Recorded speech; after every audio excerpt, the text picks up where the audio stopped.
Il est un des politiciens le plus présents sur le web et je pense que c'est un atout pour le Parti québécois. Font en sorte qu'il est vraiment un candidat idéal. Mesdames, Mesdemoiselles et Messieurs, je vous demande de l'accueillir avec ou sans moustache, Yves-François Blanchet.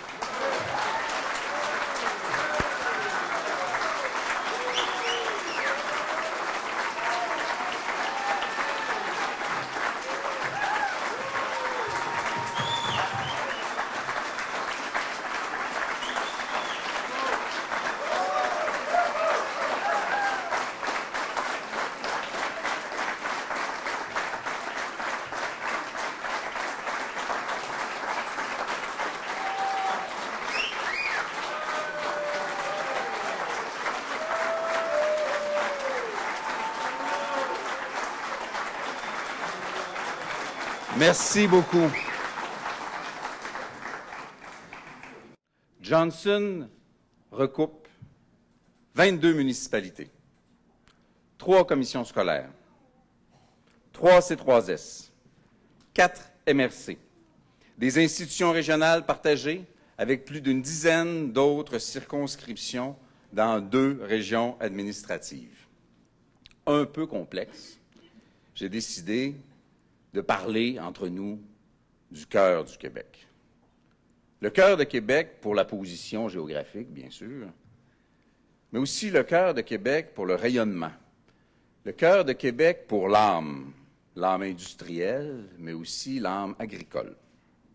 Et surtout, l'âme française. Parce que le Québec, je pense, c'est d'abord une affaire de cœur. Du cœur qui manque à plusieurs, mais du cœur dont nous, ici, avons à en revendre. Tous les sujets touchent les gens de Johnson. Il y en a plusieurs que je ne ferai que mentionner, mais ne supposez pas que c'est parce qu'ils ont moins d'importance. Vous connaissez évidemment mon attachement à la culture. J'en ai beaucoup encore et souvent parlé, j'en parlerai encore. J'ai été passablement impliqué dans le dossier des droits de scolarité comme étant ancien porteur du dossier. Très rapidement, la justice, juste la justice, serait une bonne raison pour que cette hausse inique ne s'applique pas. Mais il y a des motifs économiques. Les diplômés universitaires représentent 35% des revenus de l'État québécois. Ils représentent 15% des contribuables du Québec. Ils ne reçoivent que 8% des dépenses publiques de l'État québécois. Faites un calcul rapide. Le meilleur placement que le Québec puisse faire, c'est dans sa jeunesse, c'est dans l'accessibilité. Et sans vision, sans conscience et sans cœur, le gouvernement actuel est prêt à utiliser la destruction du lien entre des parents et leurs enfants pour servir ses intérêts. C'est ignoble. À cet égard particulier, le rouge libéral, c'est le rouge de la honte. La région s'est mobilisée contre les gaz de schiste. On n'en veut pas, on n'y gagne rien, on y risque tout. J'avais promis déjà que si un camion venait dans un des villages de mon comté pour y faire un trou, je m'assoyais dessus. Je réitère la promesse. Il n'y aura pas d'exploitation de gaz de schiste dans Johnson. Le gaz de schiste, c'est la même philosophie que le plan Nord. Il n'y a rien pour nous dans le plan Nord. Éventrer le nord du Québec pour un strict slogan électoral. C'est mauvais pour nous au cœur du Québec. Pourquoi? Parce que dans le plan Nord, il n'y a pas de transformation. Pour en profiter dans un secteur industriel comme le nôtre, il faut de la transformation, de l'activité industrielle. Or, pour en profiter dans sa version actuelle, il faut que vos enfants s'exilent dans le Nord. Et hier, le soir, au bout du quai à Sept-Îles, regardez partir le bateau plein de minerais et de jobs pour l'Inde ou la Chine, qui reviendront chez nous sur les étalages du Walmart. Nous n'en avons rien à faire. Nous devons y opposer Nous devons y opposer un modèle industriel écologique. J'ai proposé aux gens de Saint-Germain, et ce sera développé ultérieurement, de travailler à ce que le parc industriel de Saint-Germain ait une vocation écologique. Pourquoi? Outre les vertus de l'idée même, il n'y aura pas de ralentissement pour l'activité économique dans le secteur environnemental pendant de nombreuses années et à l'échelle planétaire parce que la croissance sera constante dans la demande de ce secteur. Et aussi parce que ça pollue moins. Et aussi parce que l'avenir est là, parce que c'est compétitif. C'est là que nous allons devoir orienter nos énergies. Parce que le plan LAR ne fera rien pour nous, surtout à proximité de la frontière américaine, avec un dollar qui se tient trop élevé parce qu'il est appuyé sur des ressources naturelles. Je suis un ancien du Jour de la Terre. Le modèle du Jour de la Terre, en fait, j'ai été président du Jour de la Terre, j'ai démissionné de la présidence du Jour de la Terre pour être candidat en politique. Le modèle du Jour de la Terre, plutôt que d'en être un de confrontation, il en est un de collaboration. Je viens de le voir. Je ne l'avais pas vu, mais il est ici, un ami de toujours, Pierre Lucier, directeur général du Jour de la Terre. Ça surprend l'ami Daniel, qui est également un collaborateur du Jour de la Terre. Je salue aussi, parce que ce sont à bien des égards des modèles dans ce sens, je salue Martin Dussault de Waste Management qui est parmi nous ce soir. Est-ce que le parc industriel de Saint-Germain est un trop gros projet? Très vite. On n'a pas fait les choses à Drummondville, on a participé à les faire avec l'équipe du bureau et Frédéric. On a participé au dossier du centre de foire, on a participé au dossier du centre famille-enfants, on a participé au dossier de l'université, on a participé à la rénovation ou à la reconstruction de centres communautaires. Je vais vous dire un petit chiffre impressionnant. Il est atterri en 3 ans et demi. Je ne dis pas que c'est nous, je dis que nous avons participé. Il est atterri en 3 ans et demi à Drummondville plus de 100 millions de dollars d'argent public. Pas pire dans un comté de l'opposition. On n'a pas fait ça, ça appartient à la communauté, mais on a participé et parfois initié. Nous, pour l'université, on le sait que c'était dans le programme électoral du Parti québécois de Drummond en 2008. La politique, ailleurs, c'est correct. C'est un projet collectif maintenant. Mais nous, on le sait. Et il y a des gens qui ont ri du candidat du PQ en 2008 parce qu'il voulait avoir une université à Drummondville et l'ouvrira en 2014. C'est un succès de la communauté. Notre travail, c'est aussi d'avoir des idées et de les remettre entre les mains des gens qui y travaillent, notamment M. Dupont qui y travaille énormément. M. Laplante, vous oubliez que je parle d'agriculture. Très vite. 50 de la population de mon comté est dans des secteurs agricoles. J'ai passé ma jeunesse entre Saint-Germain et Saint-Edmond, les pieds et les mains dedans. Je connais cet univers et j'aime cet univers. Le secteur porcin a été créé puis abandonné par l'État québécois. Le secteur laitier et la gestion de l'offre sont menacés par le projet de libre-échange du Canada avec l'Europe. Le secteur bovin est menacé par des marchés qui maintiennent les prix trop bas. L'agriculture de niche, biologique, de proximité, de transformation des produits du terroir a besoin d'outils collectifs pour avoir une meilleure offre sur les marchés, a besoin d'accès aux marchés locaux, a besoin d'une reconnaissance du produit local. Et je propose aussi que pour eux, spécifiquement, et on a commencé des recherches, on puisse développer des modes d'alimentation en énergie alternative. Je pense aux serres, je pense à Rose Drummond, dont les factures d'énergie sont effarantes. Il y a une recherche qui a été commencée à cet égard-là.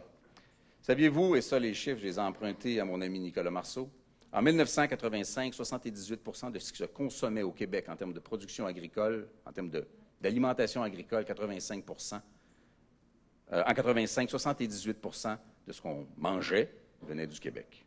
En 2012, c'est 33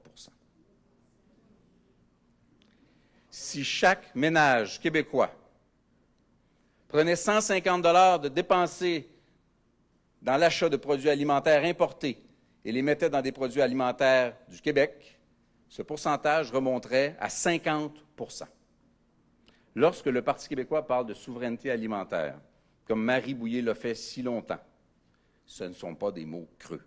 C'est un projet de société. Nous avons les solutions et il nous revient de les appliquer. Et là, on parle un peu de langue. Un petit peu. Ce matin, dans l'actualité, on lisait le résultat d'une enquête qui établissait qu'essentiellement, et surtout la jeunesse, de la communauté anglophone de Montréal vivait très bien dans un isolement où le français se folklorisait de plus en plus loin. Vivait très bien avec le fait qu'ils peuvent fonctionner, travailler, exister à Montréal en anglais seulement. On lisait au fond une indifférence, une étanchéité, une forme de suffisance. Une majorité, en particulier chez les plus jeunes, vit sans, malgré ou à l'encontre du français. Je salue la clarté et l'honnêteté de l'exercice, ironiquement, des répondants. Parce que le sondage pense la même chose que les libéraux. Mais le sondage, lui, il l'admet. Jamais le Parti libéral du Québec, dont cette catastrophe est la créature, Jean Charest est le docteur Frankenstein d'une situation linguistique monstrueuse. Jamais le Parti libéral du Québec ne serait capable d'une telle franchise. Je n'ai pas envie de déchirer ma chemise. Après moins de 4 ans devant les libéraux à l'Assemblée nationale, j'ai plus de chemise à déchirer. Après 10 ans de régime Charest, la dette Charest est de 63 milliards de dollars. Vous y avez, vous autres aussi, laissé votre chemise.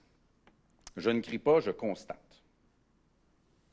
Je m'étonne de l'arrogance, peut-être pas malveillante, d'une communauté, ou d'une part d'une communauté choyée, gâtée, privilégiée, surfinancée par nos impôts de francophones autrefois conquis, dont on folklorise la langue, et qu'on pourrait avoir envie de coloniser une autre fois.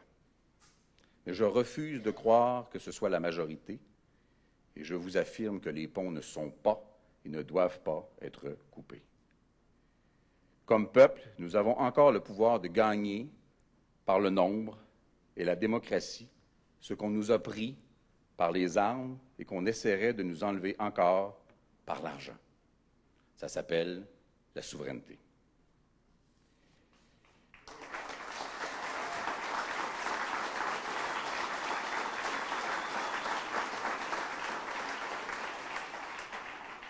Un petit mot rapide sur la CAQ. Je ne peux pas en parler beaucoup, toujours pas d'adversaire, ni d'adversaire de la coalition, ni d'adversaire du Parti libéral. Ils se sont essentiellement liés les mains sur tous les sujets, puisant tantôt dans un programme du Parti québécois, tantôt dans le programme du Parti libéral, tantôt dans le programme de l'Action démocratique du Québec, n'ayant ni le mot agriculture ni le mot environnement dans leur programme improvisé par un seul homme. Et ils ont surtout pris l'engagement de ne rien faire pendant 10 ans sur la question constitutionnelle. Je n'élaborerai pas du tout, mais j'ai un message. J'ai un message pour eux. Dans 10 ans, le Québec va être souverain.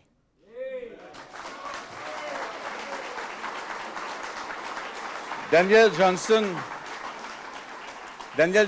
dont la circonscription tire son nom, avait écrit un livre qui s'appelait « Égalité ou indépendance ». 50 ans plus tard, le Québec, au sein du Canada, n'a pas l'égalité. Alors que faisons-nous? L'indépendance. Pour cette raison, je suis content d'être dans un comté qui s'appelle Johnson et qui sera plus difficile à déformer à l'Assemblée nationale que Drummond. Beaucoup de chroniqueurs, de collègues des autres partis, d'observateurs de toute nature ont dit un peu n'importe quoi pendant pas mal trop longtemps à propos de ma chef. Ma chef a évolué, écouté, progressé. Tous les gens autour d'elle ont dû le faire, mais n'a jamais changé. Elle a, comme elle le disait elle-même, gardé le cap.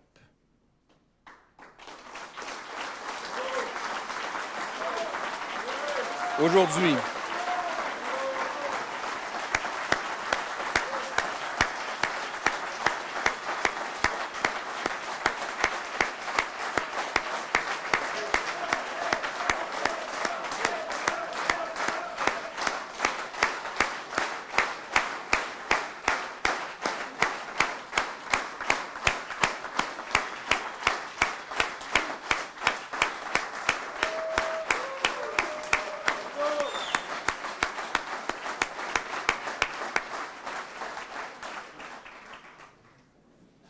Et elle avait raison.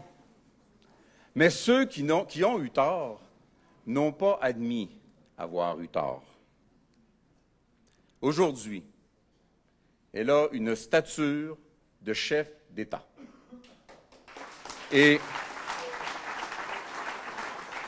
notre travail est de l'aider à aller s'asseoir autour de la table aux Nations unies. Et je vous assure que la stature de ma chef nous rendra fiers de la voir vraiment présente sur la scène internationale. Pour faire ça, il y a une seule façon, ça s'appelle l'indépendance.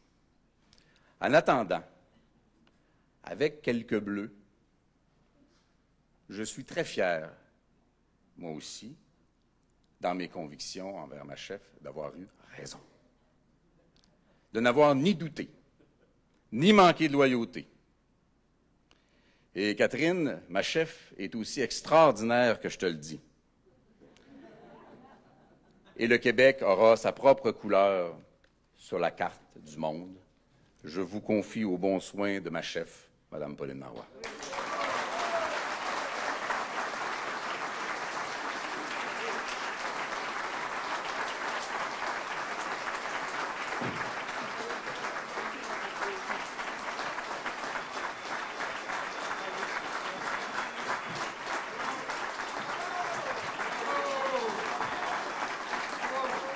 Merci.